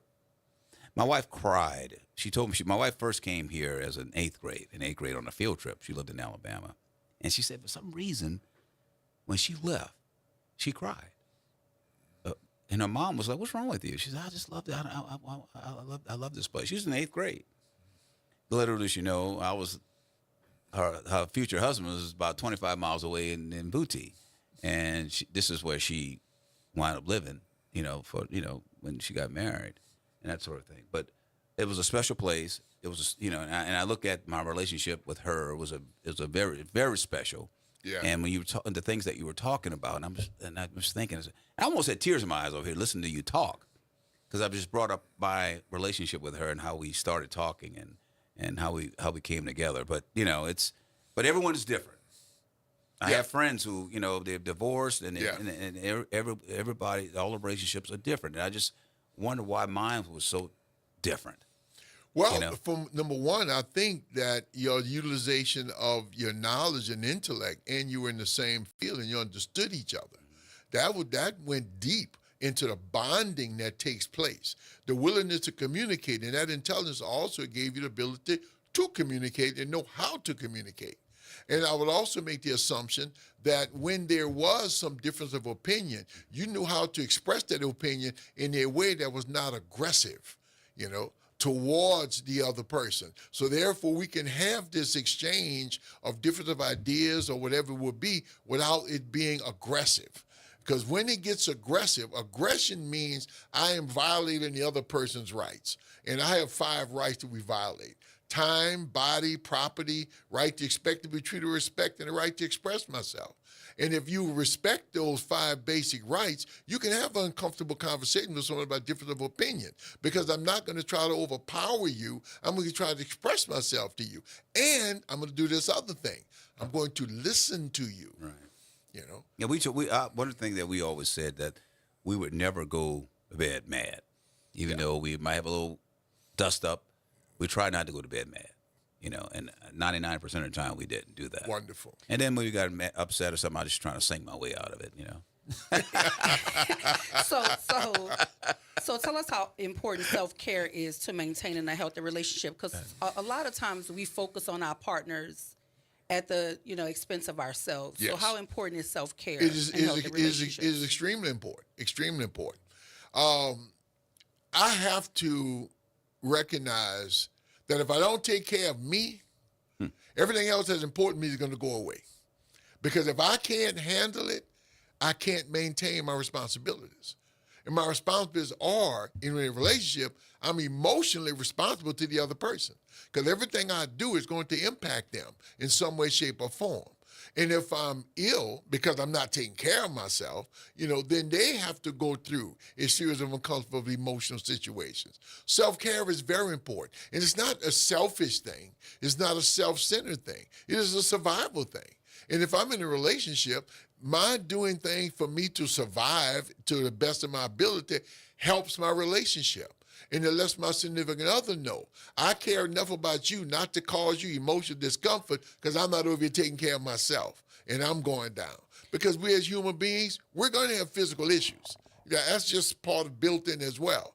How well do we take care of ourselves? And to take care of ourselves should consider my partner's feelings, thoughts, and ideas as well. So what are some practical self-care tips for individuals in struggling relationships?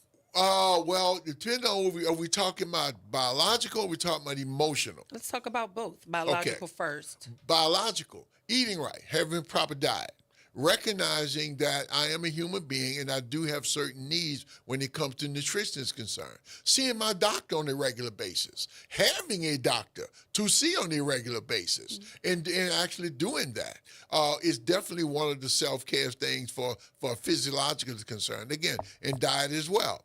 And in our town, we really have to work hard on that particular one. Yeah, because the food is so good. Yes, it is. Yes, Right? it is. Right, even at the corner store, as we call it, right? Especially at the corner store, Yeah, where we it's need to really stay away good. from, but we don't. So what about emotionally? Now, emotionally, that's another issue. We have to be honest. I call it brutal honesty. We have to be honest with ourselves about how we truly feeling. Right. So some people tell you, and they'll be all upset, and you can see, and one thing they don't recognize is nonverbal communication.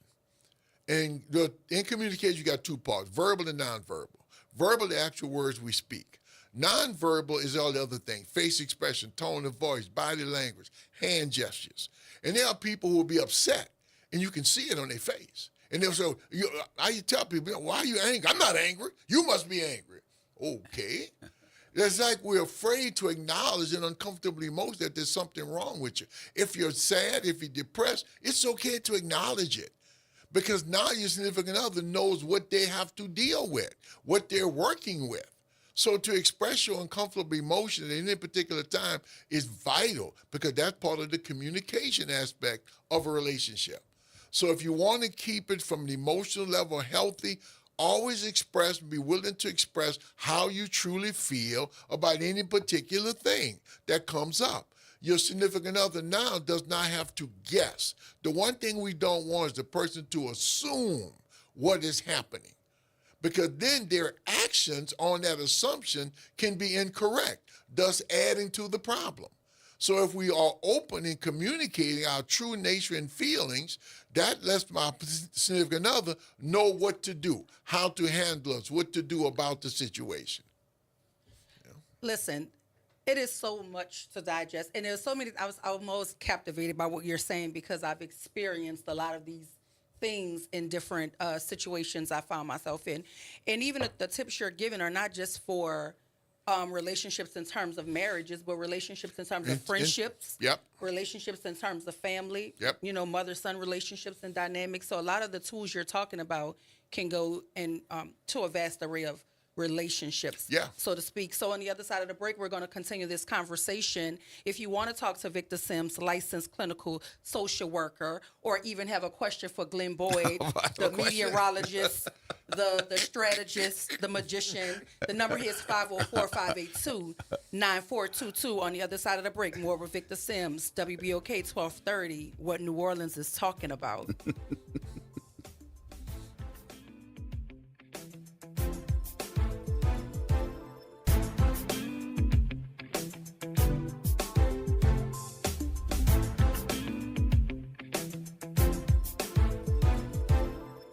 This is your news update for WBOK 1230 AM from WDSU.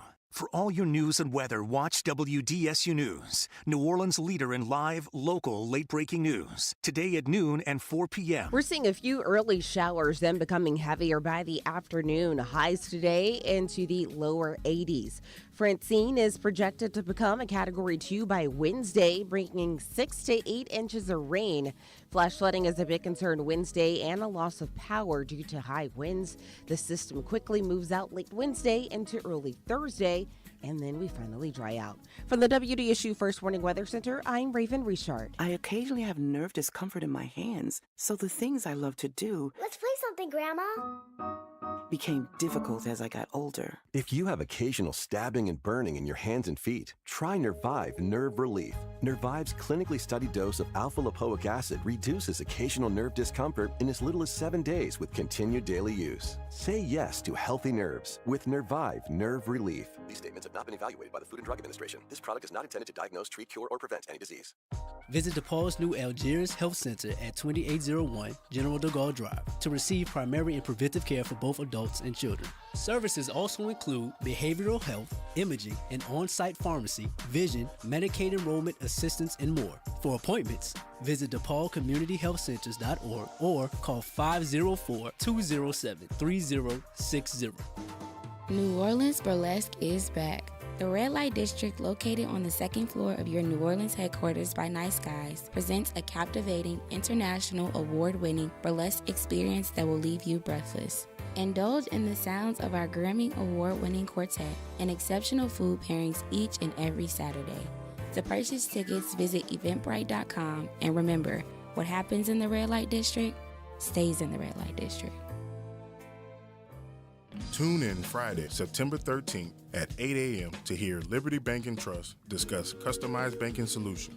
Power your dream and fuel community growth. Live this Friday, September 13th at 8 a.m. on the Good Morning Show on WBOK 1230 a.m. Sunday mornings are reserved for a good word on WBOK. This Sunday, be sure to catch Dr. Kevin Stevens Sr., the pastor of Christian Unity Church, for service and a powerful, full, inspiring word. Listen live every Sunday morning right here on WBOK. WBOK is pleased to announce the reboot of Crosstown Conversations with host Gene Nathan.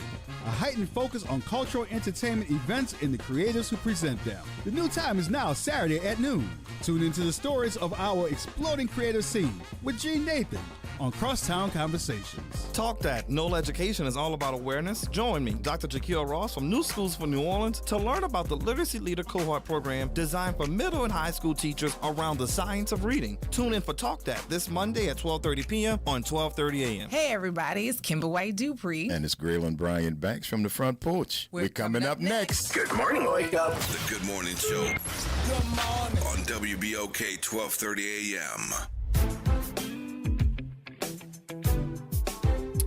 And we are back in studio with Victor Sims, licensed clinical social worker. If you have any questions for Victor Sims, the number here is 504-582-9422. And also, if you want to support this network, you need to this station, you need to buy some ads, share us on all platforms so that we can have a broader reach. But you actually have a call. You want to take a call from Sure. Reverend Calhoun on line 1. Good morning, Mr. Calhoun, Reverend Calhoun. Good morning. Good morning sir. to all. I do have a question. Other than physicality, what would you say are the warning signs that you need to observe when it's time to walk away from a relationship, to get out that relationship? I'll sit back and listen. Okay. When you have a situation where there's total inability to communicate, and one of the problems that we have when we have difficult relationships, we focus most of our time across the table, looking at the other person's behaviors and difficulties and do's and don'ts. And that's where we make a big mistake. We have to focus on us because we play a role in any conflict we're having within our relationship. Do we understand what role that we're actually playing? Now, when I say role, I don't mean right or wrong, good or bad, negative and positive, fault and blame. Matter of fact, take those concepts and leave them outside somewhere because they will blind you to the reality of what's transpiring. The trick is then, am I engaged in behaviors that's generating difficulty in my relationship? And once I recognize that, why am I doing it? Now, if it could be that in my zeal to bond with this individual, we miss some things. We miss some aspects of our personality that don't really match. And if we can have that open conversation with the other person about how I truly feel, and they can have their conversation with me about how they truly feel. And within that conversation, we recognize that the love that we may have had at one time is no longer there, because unfortunately that does happen. We're human, and we're very adjustable people, and we can actually fall out of love just as quick we fell in love. But recognizing what part do you play? And when I say parts, I'm talking about 4 different behavior types: aggressive, passive, assertive, or the very nasty animal called passive aggressive. In all of these, they're going to be a part that we play within that, how we utilize our own particular behaviors. We'll focus on the other person's behavior as if ours didn't participate in the conflict.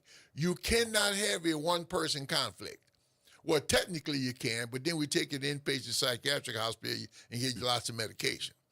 Normally you got to have at least 2 people. Do you understand what your part is? And once you understand it and you fully understand that maybe I am not as committed as I should be, at that point in time, it's time to start considering getting out. Is it difficult to do? Yes, it is, for a lot of different reasons. But if you recognize that I am no longer committed, it's time now to start considering getting out of a relationship. Reverend Calhoun said he wanted to ask you when to hold them and when to fold them. That's what his question was. You got to know when to hold them and know when to fold them. And it sounds to me like you said it's going to be hard, but you got to know when to just throw the cards in, right? Yeah, it's going to be difficult. I mean, the emotional situation, some people form attachments to each other. I'm just used to you being there. Right. But once we recognize that this ain't working because we're constantly at each other, we cannot bond with each other. We can't have a simple conversation with each other. It always causes emotional disruption whenever we're around, and we always have difference of opinion on almost anything. Some people actually look for something to have a different opinion about because they've remember I talked before about holding stuff in? Right. Once we hold so much stuff in, that bucket gets full.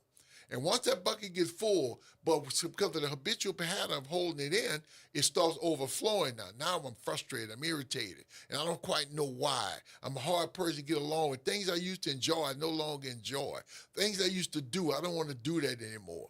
Now I'm starting to have reactions to these uncomfortable emotions. If they're being generated by my relationship, I got to be honest enough and intelligent enough to recognize that and then take the proper steps. And the proper steps may be time to give it up. So before you throw the towel in, when should couples consider seeking help for their relationship? When they realize that they do not have the ability to have communication, but they still have a desire to be together. Then it's time to start seeking out someone like myself who can begin to openly let you know from a non-emotional standpoint the differences that you're having within your relationship and point out. And let's say in my practice, I do a lot of couples. The biggest thing I have to get them to do is stop looking across the table. Look in the mirror. You play a part. Do you know what part you play? Again, but take right or wrong, good or bad, negative and positive, because people say, well, I didn't do anything wrong. It wasn't about wrong. If what you did, what was the reaction? If you engage in the behavior and your reaction by your significant other was something uncomfortable, there was something about your behavior that generated that discomfort. Do you understand what that was? Because focusing on the self is the number one thing in any relationship. And that's the one that most people find the most difficult to do. Because accountability is hard for a lot of people. It's easier, my grandmother would say, to look out a window as opposed to looking in a mirror.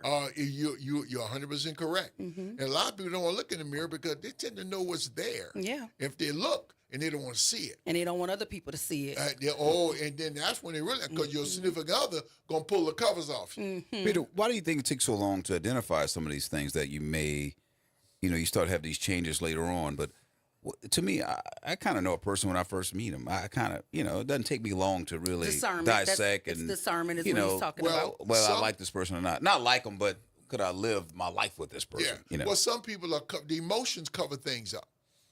And when there is a behavior or a comment made by the other person that may be distasteful to me, based upon the emotion of that love I feel, I sort of push that to the side. Right. I'm not being real with myself. And if I have developed a pattern of not being real with myself, I will accept certain things based upon the benefits that I see from that. Basically, I'll take the bad with the good. The problem is that bad might be really, really bad. But in the courtship phase, we don't tend to deal with that. We're literally filled with biological chemical changes within our brain. Dopamine, serotonin, those bad boys are pumping, and we don't feel it. Now, once we get through that stage and get to the relationship stage, now we settle down to a more normal cranial functioning. And now things that one time were, now they're, that's too much for me. All right. I can't deal with that. And we've also generated some other things, sociological connections, families, friends, relationships, occupations, and then we have kids that really throws a monkey into the mix at that point, because now I'm really feeling like, I can't separate for the children. I want to mention this big statement. Never stay together for the children. Never do that. The children are not a part of the two parties' relationships. If you're going to stay together with the children, guess what the children are going to be dealing with? Two parents that don't like each other. How horrible is that for the child? You can be a great parent without being a spouse. So if the listeners wanted to get in touch with Victor Sims or say they wanted to acquire your services, how can people reach you? Call me at Victor Sims Counseling, area code 504-362-9010. 504-362-9010. If we can't help, we're going to direct you to someone who can. Listen, it's been a wonderful show. We had Bob Breck impromptu. We pulled I'm not going to say we pulled the rabbit out the hat because I had no parts of that. That was the magician Glenn Boyd that got Bob Breck to talk to us about Tropical Storm Francine. We had Rich Masters today, political scientist and strategist. And we had the Victor Sims talking all things love, marriage, and relationships. So listen, up next we have the front And it's porch. raining outside. He's talking about this raining outside. love, marriage, and relationships. Single man, come on, bro. Why you want to do that to me, bro? But up next, we have Kimberly and Graylin on the front porch. As always, this is WBOK 1230 AM, what New Orleans is talking about.